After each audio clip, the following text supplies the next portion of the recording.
since React4Get became a topic, there's a bunch of chat about fine-grained memoization and the performance boosts that represents to VDOM-based frameworks. And that's nice and all. It's good that these frameworks are getting some well-deserved performance boost. But then other people go a little step further in saying that signals are actually a implementation detail, and that with these memoization techniques, they can match the rendering performance and the developer experience of fine-grained reactivity. And to that, what I have to say is no. So hi, I'm Attila, and I'm a web developer, Google developer expert, and member of the SolidDX team. And we are here to talk about the difference of memoizing rendering and fine-grained reactivity. So for starters, the concept of memoization is about prevent from doing work that's going to yield the same result.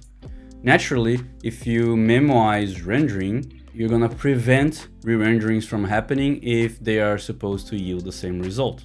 Which, if you think about it, it's how it was supposed to be since the beginning. Like ever. Anyways, fine-grained reactivity is about never re-rendering. Even if the data changes, there's no rendering the whole thing again. So let's jump into code and see that in practice. So here we are, we have my little app that has two different counters. Actually the same counter with two different instances, as we can see here. And on the parent component, I create two different states. This is a React app, and I pass down to the counter. And what the counter does is every time it is rendering, it's gonna set a console log and pass down the props. So essentially, if I rerun my app, I'm gonna see it twice because I'm on development mode. And then you see counter 1 rendered and counter 2 rendered, and I'm setting different colors for each one so we can very clearly see which one is what. And then because these props are going from the parent component, every time I change something on the first one, both of them re-render twice.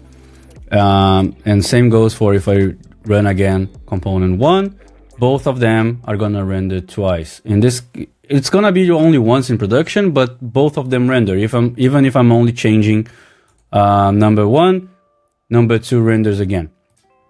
So what Memo is gonna do for us in this case is, let's memoize this component, and I'm gonna create my memoized counter, and this is just gonna wrap counter inside a memo, and here I can, just like that, memoize both. A compiler like React4Get is gonna do a little bit more than that in terms of ensuring best practices and whatnot, but essentially for memoizing purposes, this is what's gonna do it. Cannot do much more. So on the first time we load the page, both of them render. That's expected. They need to render for the first time. And then now if I update something on number 1, on number 2, only number 2 re-renders. And then if I re-render that on number 1, only number 1 re-renders. The thing is, what happens is I already rendered the component. So there's all this logic about defining a color and etc. Could be something else here. We could have more code executing in this part. And what happens is every time this is going to be executed. But this is what memoization does. Like if something changed, it's going to run again. If I go to this one, which is the same component, but with Solid, which is a fine-grained reactivity framework, and you see it looks roughly the same. We have again something running every time the component renders, and we're passing down the set signal. And like I did that on purpose to make them exactly the same syntax. The only difference is that one's creating a signal and the other one was using state, because that's how you do things in each one of them. So we don't have that little thing about rendering everything twice on the first render. So again, you just render once, but then again, there's no like huge difference between what would happen in production. In your React app, it will only render once anyway. And then without any kind of memoization, without any kind of special technique, now I can clear my console, and then I can update both of them.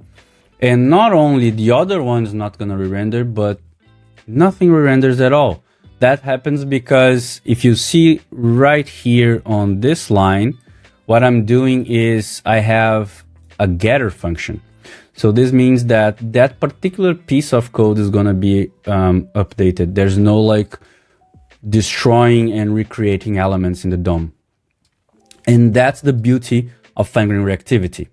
You don't recreate stuff. You don't execute stuff that doesn't need to be done. What we do is we go granularly and surgically to that piece of node and update only the content. And that's why memoization is not fine-grained reactivity, and it's not going to be fine-grained reactivity.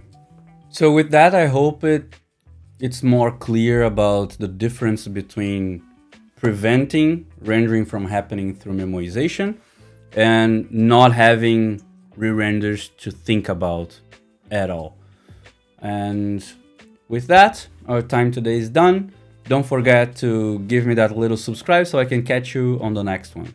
Meanwhile, YouTube has some algorithm, whatever recommendation for you. So I'll see you on the next one. Bye.